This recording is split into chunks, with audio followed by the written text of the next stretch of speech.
Welcome to Prachi academy YouTube channel. आज हम लोग झारखंड जीएस में झारखंड के राजवंश का स्टडी करेंगे।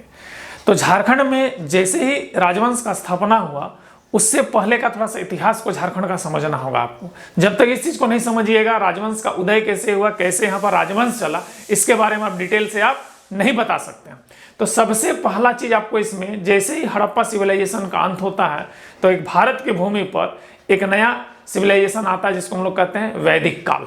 ठीक है, जो वैदिक काल आता है, तो वैदिक काल का जो पीरियड होता है 1500 बीसी से 600 बीसी होता है, मतलब 1500 ईसा पूर्व से 600 ईसा पूर्व होता है। देखिए मेरे भाई, यहाँ पर हमने लिख दिया है। ठीक है, तो अध्ययन की सुविधा के लिए वैदिक काल को दो भाग में बांटा गया है। अध्ययन की सुविधा के लिए वैदिक काल को कितने भाग में बांटा गया है? दो भाग में। पहला होता है ऋग वैदिक काल और दूसरा होता है उत्तर वैदिक काल। ऋग वैदिक काल का जो पीरियड होता है वो 1500 ईसा पूर्व से 1000 ईसा पूर्व होता है, और उत्तर वैदिक काल का जो पीरियड होता है वो 1000 ईसा पूर्व से 600 ईसा पूर्व होता है। ध्यान दीजिएगा, ये देखिए ऋग वैदिक काल का पीरियड है यहाँ पर, और ये हमारा उत्तर वैदिक काल का पीरियड है।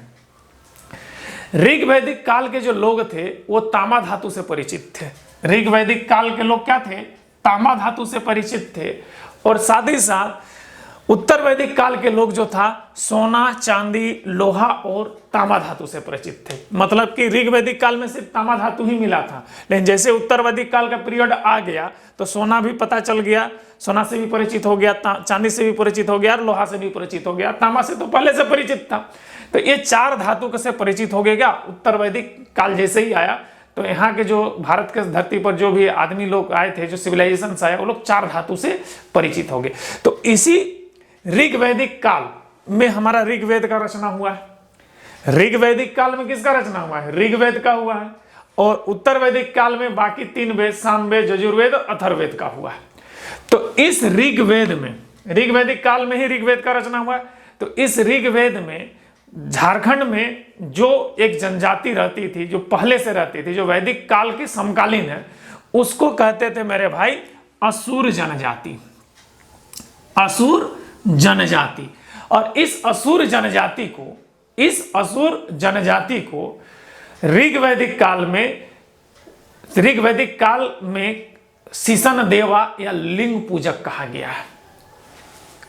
असुर जनजाति को क्या कहा गया है? लिंग पूजक। इसको लिख सकते हैं लिंग पूजक, लिंग पूजक या सीसन देवा। इसी को हम लोग क्या कहते हैं? सीसन देवा। सीसन देवा मतलब असुर जनजाति को ऋग वैदिक काल में ही लिंग पूजक या सीसन देवा कहा गया है। मतलब ध्यान दीजिएगा, मैंने कि वैदिक सिविलाइजेशन जब चल रहा है तो उसके पैरेलल में झारखंड में हमारा पर यहाँ पर असुर जनजाति का निवास स्थान है, और यहाँ पर असुर लोग। तो आप ध्यान दीजिए, यहाँ पर असुर का जो मेन काम था, ये ऋग्वैदिक काल में भी लिखा गया है कि ये लोहा गला करके हथियार बनाते थे। ठीक है, लोहा गला करके हथियार बनाने में निपुण थे, मतलब राजमिस्त्री का काम, और ये लोहारगिरी बहुत अच्छा से करते थे। तो देखिए, असुर जनजाति में दो प्रकार का असुर था। दो प्रकार का कौन कौन सा असुर था याद रखिएगा। एक होता है धुमंतु असुर और एक अस्थाई असुर। धुमंतु असुर को उल्थु या भुलियास कहते हैं। धुमंतु असुर को क्या कहते हैं? उल्थु या भुलियास कहते हैं। और अस्थाई असुर को जांघी या थानिया कहते हैं। जांघी या थानिया कहते हैं। तो ध्यान दीजिएगा थोड़ा सा, ऋग्वैदिक काल में जो ये धुमंतु असुर थे, ये देशाटन, व्यापार, जड़ी बूटी का काम और इधर उधर अपना घूमते रहते हैं। और अस्थाई असुर एक जगह से में स्थिर रह करके ये अपना लोहा गलाते थे, हथियार बनाते थे, चाहे कुछ शिकार करते थे और उसी से अपना खाना पीना करते थे, लेकिन ये अस्थाई रहते थे। लेकिन इनका जो मेन अस्थाई असुर जो थे, इनका मेन काम था लोहा गलाना, हथियार बनाना। और ये धुमंतु असुर जो थे, इनका काम था मैंने कि घूमना एक जगह से दूसरा जगह, और इसी में लोग व्यापार करते थे। तो ये लोग जैसे जैसे एक जगह से दूसरे जगह धुमंतु असुर घूमने लगे, तो वैदिक काल के जो सिविलाइजेशन आया, तो उस समय में जो इतना महाजन सिविलाइजेशन आया हमारा वैदिक काल में, तो उसके जो संपर्क में आए तो ये अपने आप को जंगल से बाहर निकाल लिए। जो आज के डेट में मेरे अनुसार ये जो धुमंतु असुर है उसको हम लोग लोहरा कह सकते हैं। जो लोहार जनजाति आता है हमारा, उसमें से हमारा इसी धुमंतु असुर से निकला हुआ एक जनजाति है जो लोहरा जनजाति होता है, जिसको हम लोग एसटी कहते हैं, ठीक है, आज के डेट में। तो अस्थाई असुर भी हमारा, यार ये अस्थाई असुर आज के डेट पे एक असुर जनजाति रह गया है। और इसका जो अगर देखा जाए तो असुर जनजाति सबसे ज्यादा आपको गुमला साइड में देखने को मिलेगा। अब ध्यान दीजिएगा यहाँ पर, तो ये था वैदिक काल। तो वैदिक काल में झारखंड के धरती पर कौन सा जनजाति रहते थे मेरे भाई? असुर जनजाति। इसको ऋग्वेद में क्या कहा गया? असुर जनजाति को लिंग पूजक या सिसनदेवा के नाम से रखा गया। तो एक चीज याद रखिएगा, वहां पर असुर नहीं लिखा है, उसको लिंग में आगे जाइएगा तो मिल जाएगा, लेकिन एक्चुअली में ऋग्वेद में झारखंड के धरती पर जो समुदाय रहता था उसको हम लोग लिंग पूजक या हम लोग सिसनदेवा के नाम से जानते हैं। अब आ गया महाजनपद काल। तो महाजनपद काल जो हमारे जनपद का उदय होने लगा था, ठीक है, जो हमारा क्या बोलते हैं गौतम बुद्ध के जन्म से पहले जो महाजनपद काल आया था, तो महाजनपद काल का पीरियड होता है मेरे भाई 600 BC से, मैंने 600 ईसा पूर्व से 345 ईसा पूर्व। तो 600 ईसा पूर्व से 345 ईसा पूर्व के बीच को हम लोग क्या कहते हैं? महाजनपद काल कहते हैं। और इसी महाजनपद काल के दौरान झारखंड के धरती पर मुंडाओं का आगमन हुआ। किसका आगमन हुआ? मुंडाओं का आगमन हुआ और मुंडा राज्य का गठन हुआ। यही पर ध्यान दीजिएगा। तो अगर आपसे पूछा जाए झारखंड के धरती पर पहला राजवंश का उदय कब हुआ था, तो याद रखिएगा महाजनपद काल में हुआ था। क्योंकि पहला राजवंश अगर देखा जाए झारखंड का, तो वो हमारा मुंडा राजवंश है, जिनका आगमन 600 ईसा पूर्व है और अंत होता है 84 BC को, नहीं 84 AD को होगा मेरे भाई, 84 AD होगा, 84 AD को इनका अंत हो जाता है। 600 BC से 84 AD, मैंने कि ये 84 AD में इसलिए बोल रहे हैं क्योंकि यहाँ पर मुंडा का लास्ट शासक जो होगा मादरा मुंडा होगा, ठीक है। और मादरा मुंडा एक को गोद लेता है जिसका नाम है फनी मुकुट राय, और फनी मुकुट राय 84 ईस्वी में, जो ये कनिष्क के समकालीन है, याद रखिएगा 84 ईस्वी में ये एक नया राज्य का निर्माण करेगा, जो नया राजवंश का निर्माण करेगा, जिसको हम लोग नागवंशी शासक कहते हैं, ठीक है। तो याद रखिएगा मुंडा का राज्य जो है बहुत लंबा टाइम चला, वो था हमारा 600 ईसा पूर्व से 84 ईस्वी तक चला है, ठीक है। तो अगर आपसे पूछा जाए भारत में मुंडा का आगमन कब हुआ, तो महाजनपद काल में हुआ। भारत का पहला राजवंश का उदय किस काल में हुआ था, तो महाजनपद काल में हुआ था, क्योंकि महाजनपद काल 600 ईसा पूर्व है। अब ध्यान दीजिएगा यहाँ पर, इसके बाद मुंडा जो आया झारखंड में, तो इसका जो पहला नेता था उसका नाम था रीसा मुंडा। पहला नेता का नाम क्या था मेरे भाई? रीसा मुंडा। रीसा मुंडा का नाम कहीं कहीं रीता मुंडा के नाम से भी मिलता है, ठीक है, इस चीज को याद रखिएगा। अब ध्यान दीजिएगा, जैसे ही ये रीसा मुंडा झारखंड के धरती पर आता है, ठीक है, मतलब आजमगढ़ से रोहतासगढ़ आता है, ठीक है, तो यहाँ पर एक जनजाति रहती थी, खरवार जनजाति। कौन सी जनजाति रहती थी हमारी? खरवार जनजाति रहती थी, ठीक है। तो इस खरवार जनजाति से लड़ाई हो जाता है और रीसा मुंडा की क्या हो जाती है? हार हो जाती है। मैंने कहा आजमगढ़ से रोहतासगढ़ आया, जैसे ही रोहतासगढ़ में घुसा तो रोहतासगढ़ में वहां पे खरवार जनजाति रहती थी, उसके साथ रीसा मुंडा का लड़ाई हो जाता है और इस युद्ध में रीसा मुंडा हमारा क्या हो जाता है? हार जाता है। इसके बाद रीसा मुंडा जो है अपना राजा सुतिया पहान को बनाता है। सुतिया पहान का नाम कहीं कहीं सुतना पहान के नाम से भी मिलता है, इस चीज को ध्यान में देख लीजिएगा। सुतना पहान और सुतिया पहान एक ही चीज है हमारा, याद रखिएगा यहाँ पर, ठीक है। तो कहीं कहीं सुतना पहान मिलता है, कहीं कहीं सुतिया पहान मिलता है, तो ठीक है। तो रीसा मुंडा ने सुतना पहान या सुतिया पहान को राजा बनाया, ठीक है। और इस प्रकार से मुंडा राज्य का पहला राजा का नाम हमारा क्या है? सुतिया पहान है। इसका नाम कहीं पर सुतना पहान भी मिलता है, इस चीज को खास करके याद रखिएगा। सुतिया और सुतना में कंफ्यूज नहीं होइएगा, दोनों एक एक चीज है हमारा यहाँ पर, ठीक है। अब ध्यान दीजिएगा, मुंडा राजवंश का अंतिम राजा है हमारा मदरा मुंडा। इसके बारे में हम लोग जिक्र करेंगे जब हम लोग नागवंशी शासक का स्टडी करेंगे, तो शुरुआत यही मदरा मुंडा से ही होगा, क्योंकि नागवंशी का नींव डालने में अहम भूमिका हमारे क्या है? मदरा मुंडा का। अब ध्यान दीजिएगा, ये मुंडा वंश जो था, मुंडा राजवंश था, इसका जो प्रमुख देवता था, जो देवता पूछते थे लोग, सिंह बोंगा को पूछते थे। किसको पूछते थे? हमारा सिंह बोंगा को पूछते थे। अब देखिए, रीसा मुंडा ने अपना राजा घोषित किसको किया? हम लोग सुतना पहान या सुतिया सुतिया पहान को या सुतना पहान को किया। सुतिया पहान और सुतना पहान एक ही चीज है हमारा, देखिएगा, सुतिया पहान चाहे सुतना पहान। तो सुतिया पहान कहते हैं, जनरली हम लोग सुतिया पहान के नाम से ही प्रचलित है हमारा। तो सुतिया पहान ने यहां पर जो मुंडा राज्य का गठन किया, उस राज्य का नाम रखा सुतिया नागखंड। क्या रखा हमारा? सुतिया नागखंड। ध्यान दीजिएगा, यहां पर लिखा हुआ है सुतिया नागखंड। ठीक है, तो ये जो सुतिया नागखंड है मेरे भाई, इसमें 7 गो गढ़ था और 21 गो परगना था। 7 गढ़ और 21 परगना में बटा हुआ था। तो इस 7 गढ़ का नाम क्या क्या है, पहले चीज को समझिए। ठीक है, 7 गढ़ मतलब लोहगढ़।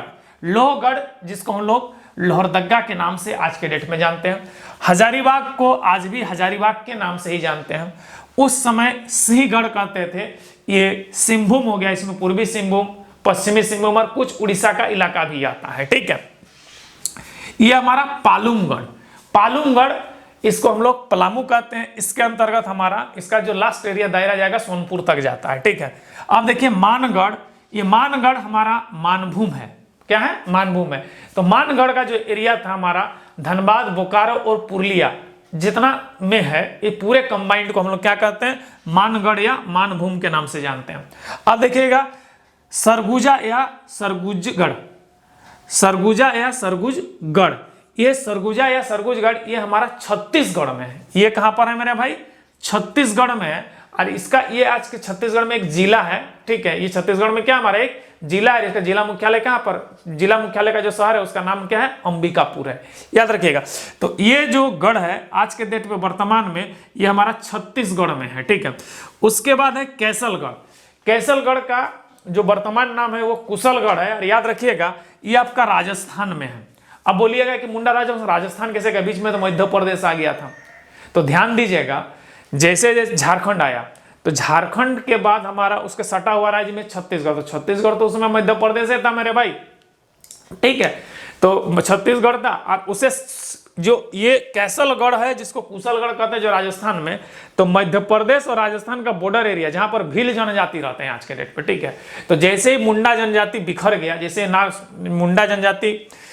मुंडा जनजाति का शासन जैसे बिखर जाता है मदरा मुंडा के बाद, तो वहां पर जो भील जनजाति है एक अपना राज्य गठन कर लेते हैं। ठीक है, और वहां पर भील राजवंश चालू हो जाता है। याद रखिएगा। ठीक है, लेकिन शुरुआत में जो हम लोग कैसलगढ़ कहते हैं, जो हमारे ये भील का गढ़ है, भील जनजाति का क्या है? गढ़ माना जाता है कैसलगढ़। ये भी एक आदिवासी समुदाय ही होता है भील जनजाति।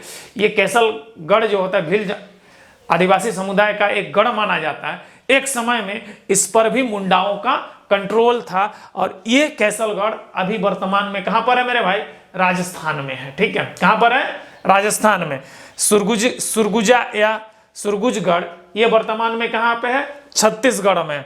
मानभूम, ठीक है, या मानगढ़ जिसको कहते हैं, ये हमारा झारखंड में 2 गो है, कुछ हिस्सा बंगाल में है। पालुमगढ़ इसका कुछ हिस्सा झारखंड में, कुछ हिस्सा बिहार में है। सिंहगढ़ इसका कुछ हिस्सा झारखंड में है, कुछ हिस्सा हल्का सा बंगाल में है, और कुछ हिस्सा इसका आपका पड़ जाएगा उड़ीसा में। हजारीबाग तो पूरा कंप्लीटली झारखंड में है। लोहरदगा, लोहरगढ़ जो होता है, ठीक है, लोहगढ़ ये कंप्लीटली झारखंड में है। याद रखिएगा। ठीक है, ये था हमारा 7 गढ़। ठीक है, किसका? सुतिया नागखंड जो बना मुंडा राजवंश में, इसमें 7 गढ़ का नाम हो गया। इसके बाद इस 7 गढ़ को 21 परगना में बांटा गया था। क्या शासन करना है तो छोटा छोटा जगह में बटेगा। तो इस 21 परगना का नाम क्या क्या है? ध्यान दीजिएगा। पहला है ओमदंडा, दोईसा, खुखरा, सुरगुजा, जसपुर, गंगपुर, पोरहाट, गिरगा, बिरुआ, लचरा, वीरना, सोनपुर, बेखलादर, बेलसिंह, तमाड़, लोहारडी, खरसिंह, उदयपुर, बोनाई, कोरिया और चंगमंकर। ये टोटल 21 गो हमारा क्या है? परगना है। तो ये जो झारखंड में मुंडा लोग का जो शासन हुआ वो हमारा 7 गढ़ और 21 परगना पर आधारित था। याद रखिएगा। और इसका जो पहला राजा था वो हमारा कौन था? सुतिया पहान था। और इसको राजा कौन बनाया था? रीसा मुंडा। कहीं कहीं इसका नाम रीता मुंडा के नाम से भी प्रचलित है। तो रीसा मुंडा ने सुतिया पहान को राजा बनाया। और इस मुंडा राजवंश का अंतिम राजा हमारा कौन है? मादरा मुंडा है। ठीक है, ध्यान दीजिएगा, मुंडा वंश का अंतिम राजा मादरा मुंडा है। और ये मुंडा राजवंश अपना प्रमुख देवता सिंगबोंगा को मानते थे। अब मुंडा से पहले झारखंड के धरती पर असुर जनजाति और खेरवार जनजाति रहते थे, लेकिन असुर बहुत पहले से रह रहे हैं, उसके बाद ही खेरवार आए थे यहाँ पर। ठीक है, और खेरवार से पहले असुर जनजाति आए थे यहाँ पर। ठीक है, तो कहने का मतलब ये था हमारा झारखंड का में जो राजवंश का उदय हुआ वो हमारा वैदिक काल से संबंध है। तो एक चीज अगर देखा जाए तो वैदिक काल में झारखंड में जो असुर रहते थे, इसकी जो सभ्यता थी क्या थी, काबिलिय सभ्यता थी कि असुर लोग एक कबीला के रूप में एक जगह कोई अस्थायी रहता था, एक कबीला क्या था तो घूमते फिरते रहता था। ठीक है, तो उसमें काबिलिय अर्थव्यवस्था थी लोग का। ठीक है, और जैसे ही यहाँ पर मुंडा का आगमन हुआ तो एक अस्थायी सिविलाइजेशन का गठन हुआ। कहाँ पर, झारखंड के धरती पर। अब देखिए, काबिलिय जो अर्थव्यवस्था थी असुरों का, इसमें दो प्रकार का असुर था। एक असुर था क्या, धुमंतु असुर, एक अस्थाई असुर। धुमंतु असुर को उल्थू या भुलियास कहते हैं और अस्थाई असुर को जांघी या थानिया कहते हैं। तीन चीज अक्सर पूछता है, याद रखिएगा। ठीक है, जो धुमंतु असुर था आज के वर्तमान में लोहार या लोहरा जनजाति कहलाते हैं, और जो अस्थाई असुर था अभी वास्तविक रूप में वही असुर जनजाति है। तो ये था मेरे भाई, और ये असुर जनजाति से लड़ाई करने के बाद, ठीक है, ऋषा मुंडा असुर, और जब तुम्हारा असुर जनजाति और मुंडा साम्राज्य का लड़ाई होता है तो इस लड़ाई में मुंडा विजय होता है, असुर की हार होती है, याद रखिएगा। और असुर के हार होने के बाद यहाँ पर जो नाग वंश आता है, तो नाग वंश भी असुर जनजाति का ही एक वंश है। क्योंकि अब असुर जनजाति लोग ये सोच रहे हैं कि एक दूसरा शाखा है नाग वंश। असुर जनजाति लोग क्या सोच रहे हैं कि अगर मुंडा इस तरह से हमसे राज किया, हमसे लड़ा, हमको हराया, तो हम लोग क्यों नहीं अपना एक राजवंश बना ले ताकि हम खुद राज करें। तो ये नागवंश जो आता है, एक तरह से समझ लीजिएगा कि असुर जनजाति की एक दूसरी शाखा है। तो ये जाकर के हम लोग आगे पढ़ेंगे। तो ये था मेरे भाई झारखंड के इतिहास का, ठीक है, छोटा सा इनिशियल जानकारी। आगे हम लोग इसके बाद जो देखेंगे कि झारखंड के धरती पर कैसे हमारा नागवंशी शासक का उदय हुआ। ठीक है, आज हम लोग इतना देखें कि मुंडा वंश का उदय कैसे हुआ। मुंडा वंश के बाद देखिए, मुंडा वंश का ज्यादातर लिखित प्रमाण बहुत कम मिलता है, लेकिन हाँ नागवंशी शासक का पूरा लिखित प्रमाण मिलेगा। मतलब कि 84 से एकदम लाइन बाय लाइन मिलता है, लेकिन 84 से पहले थोड़ा सा जो इतिहास झारखंड का थोड़ा सा धुंधली टाइप से है। इसको मैंने कि बहुत कम जगह पर, वेद पुराण में बहुत कम जगह पर थोड़ा थोड़ा लिखा हुआ मिलता है। उसी से जितना हमको मिला वो आपको हम बता दिए यहाँ पर। ठीक है, आज के लिए इतना ही। अगर आपको इस वीडियो अच्छा लगा तो एक लाइक तो यहाँ पर बनता है मेरे भाई, और अगर वीडियो देखना है तो इस चैनल को सब्सक्राइब कर लीजिए। आज के लिए इतना ही, बाय।